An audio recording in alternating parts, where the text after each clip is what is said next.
हमारा monopoly market का concept चल रहा है। ठीक है। तो मोनोपोली मार्केट क्या है? मोनोपोली मार्केट वो है कि जहां पर सिंगल फर्म होगी, मतलब कि एक ही फर्म होगी जो सेल करेगी, और लार्ज नंबर ऑफ बायर्स होंगे, बहुत सारे बायर्स होंगे खरीदने वाले, लेकिन सेल करने वाली सिर्फ एक ही फर्म होगी, सिंगल फर्म होगी। ठीक है। एग्जाम्पल के लिए रेलवे। ठीक है। जो रेलवे की टिकट्स हैं या रेलवे है वो सिंगल है, गवर्नमेंट के अंडर है। रेलवे जैसी सर्विसेज और कोई प्रोवाइड नहीं करता। ठीक है। और इसके करेक्टरिस्टिक्स क्या है? सिंगल सेलर, एक ही सेलर होगा, उसके जैसे सर्विसेज क्या है और कोई प्रोवाइड नहीं करेगा। तो यूनिक प्रोडक्ट होगा, जो सर्विस वो दे रहा है, जो जो प्रोडक्ट वो दे रहा है, और कोई प्रोडक्ट और कोई नहीं दे सकते। For example Apple, I for Apple. ठीक है। वो भी यूनिक प्रोडक्ट है, सिंगल सेलर है। ठीक है। तो उसकी भी मोनोपोली है मार्केट में। The firm is a price maker. इसमें क्या होगी? फर्म प्राइस मेकर होगी, यानी कि वो प्राइस बना सकती है। क्यों? क्योंकि उसका सिंगल प्रोडक्ट है, वैसा प्रोडक्ट मार्केट में है ही नहीं, कोई और दे ही नहीं रहा है, इसलिए वो प्राइस मेकर है, वो जो चाहे वो प्राइस रख सकती है। एंट्री और एग्जिट क्या होती है? इसमें ब्लॉक होती है, कोई और इसमें एंट्री और एग्जिट नहीं कर सकता। Firm and industry. Firm is it's self and industry. ठीक है। उसका कोई कॉम्पिटिटर नहीं है, वो अकेला ही है मार्केट में। तो पूरी की पूरी फर्म क्या है? उसी की है।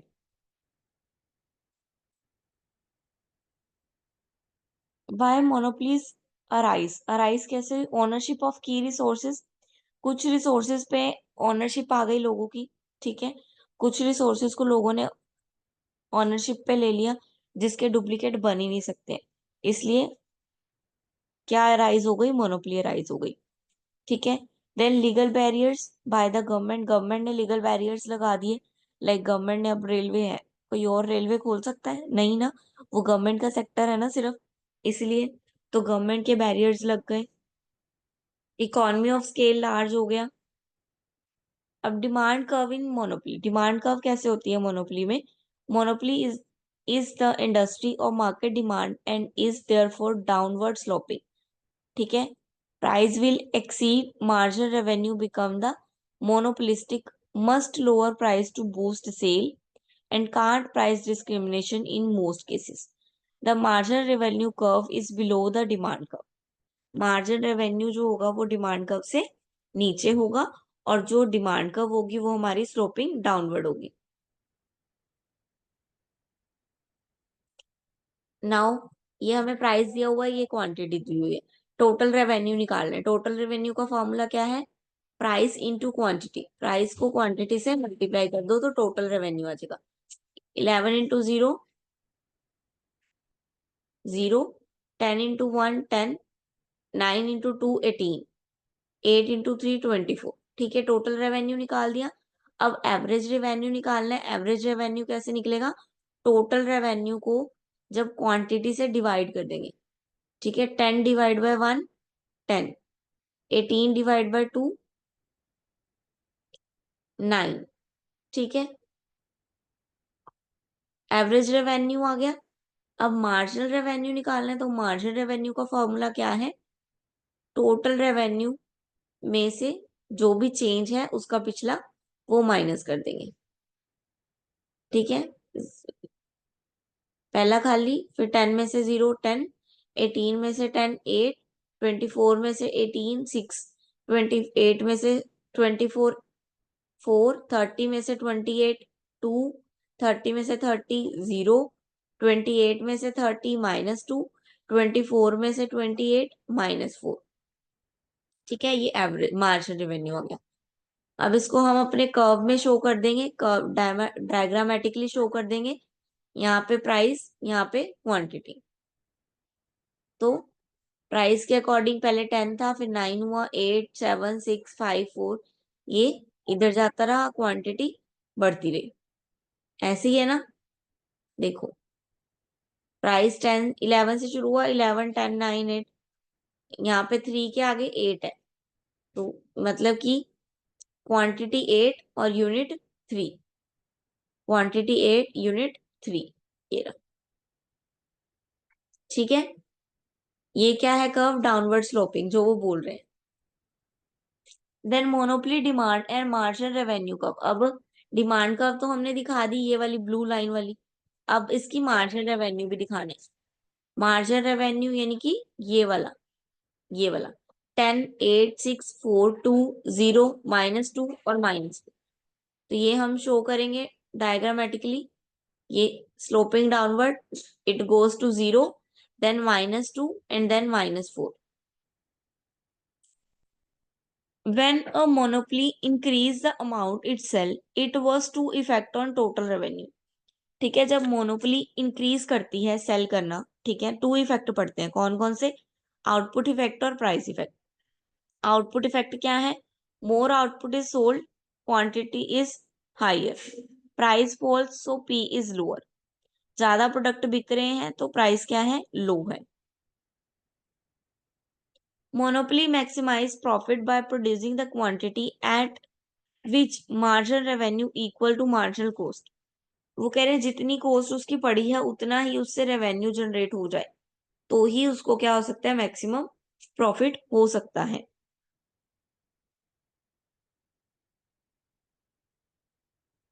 ये हो गया मार्जिनल रेवेन्यू, ये हो गया डिमांड। ठीक है, डिमांड जो है स्टॉपिंग डाउनवर्ड है। मार्जिनल कॉस्ट यहां से जाएगी, मार्जिनल कॉस्ट ये रही मार्जिनल कॉस्ट का diagram. Then average total cost, ये जो पॉइंट है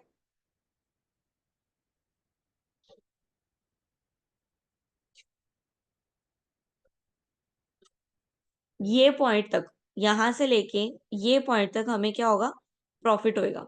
ठीक है, इससे नीचे जाएंगे तो लॉस स्टार्ट हो जाएगा। ये देखो,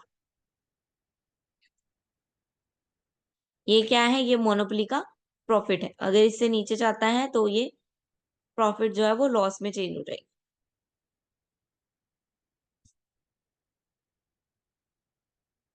शॉर्ट रन में ये है मार्जिनल, ये मार्जिनल कॉस्ट और मार्जिनल रेवेन्यू जहां पे कट हो रहे हैं, मार्जिनल कॉस्ट और मार्जिनल रेवेन्यू जहां पर कट हो रहे हैं उससे ऊपर होने वाला जो अमाउंट है, उससे ऊपर जितनी भी सेल हो रही है या प्राइस हो रहा है वो हमारा सारा प्रॉफिट है।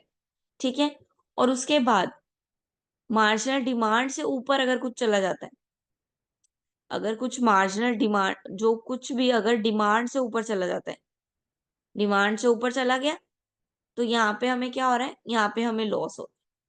अगर कुछ डिमांड से ऊपर चला जाता है तो हमें लॉस होता है, और अगर कुछ मार्जिनल रेवेन्यू और मार्जिनल कॉस्ट से ऊपर जाता है तो वो हमें प्रॉफिट देता है।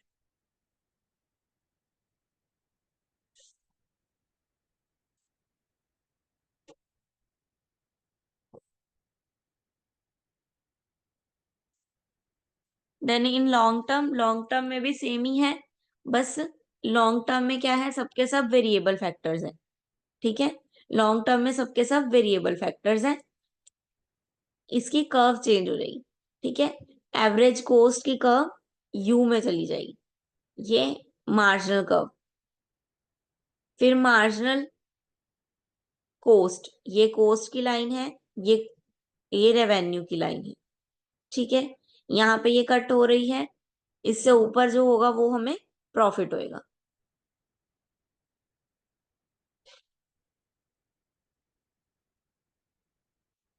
देन इन्होंने परफेक्ट को और मोनोपोली मार्केट को कंपेयर किया है।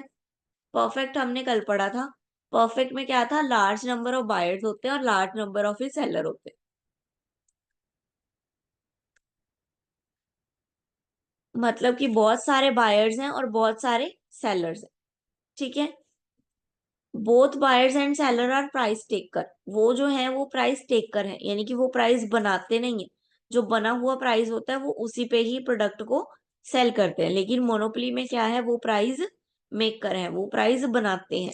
ठीक है, मार्केट परफेक्ट मार्केट में जो प्रोडक्ट होते हैं वो होमोजीनियस, होमोजीनियस का मतलब है एक जैसे दिखने वाले। सारे प्रोडक्ट कैसे होंगे? एक जैसे दिखने वाले। जबकि मोनोपोली में क्या होगा? डिफरेंट प्रोडक्ट है, यूनिक प्रोडक्ट है, वो बाकियों से मैच नहीं करता है। परफेक्ट कंपटीशन में फ्री एंट्री एग्जिट होएगा, कोई बैरियर नहीं होएगा, जबकि मोनोपोली में ब्लॉक होएगा। बैरियर ही बैरियर है, ना तो आप एंट्री कर सकते हो ना आप एग्जिट कर सकते हो। डिमांड कर्व इसमें हॉरिजॉन्टल बनेगी और इसमें डिमांड कर्व स्लोपिंग डाउनवर्ड बनेगी।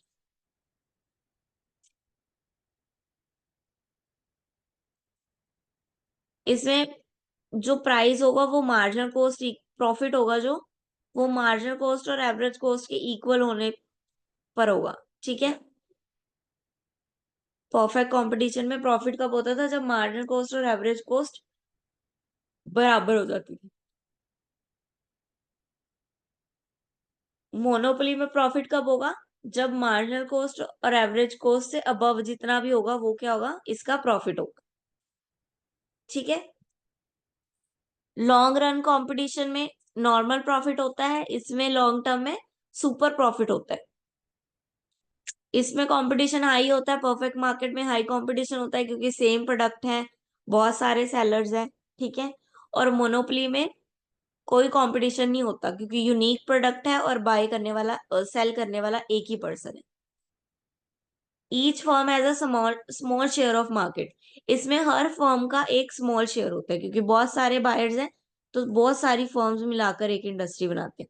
जबकि मोनोपोली में लार्ज नंबर ऑफ शेयर होता है एक ही फर्म का, क्योंकि वो एक ही फर्म है जो पूरी की पूरी वर्क कर रही है और काम कर रही है। ठीक है। और कोई भी उस इंडस्ट्री में या उस सेक्टर में काम नहीं कर रहा है। मोनोपोली क्लियर हो गया?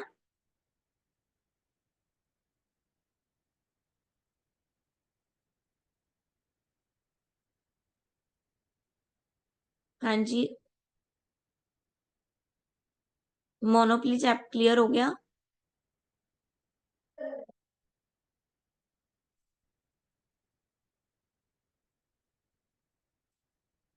आप अपने नेम एक बार चैट बॉक्स में सेंड कर दो, दोनों दोनों अपने नेम एक बार चैट बॉक्स में लिख दो।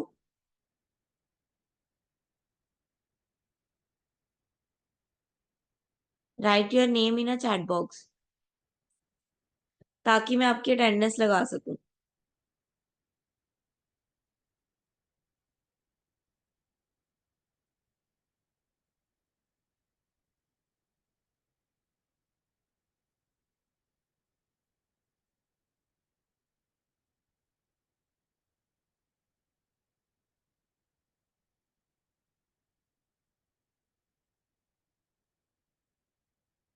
हाँ जी, send your name in a chat box.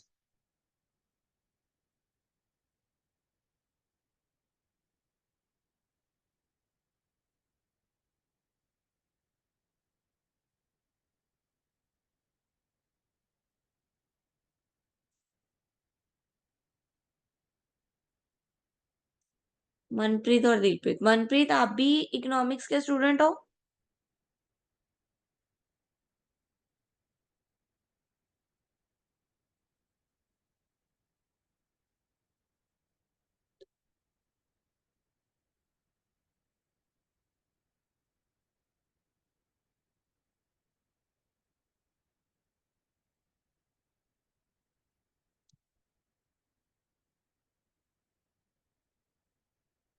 हाँ जी, आज एक चैप्टर कंप्लीट करवा दिया, दैट इज मोनोपोली।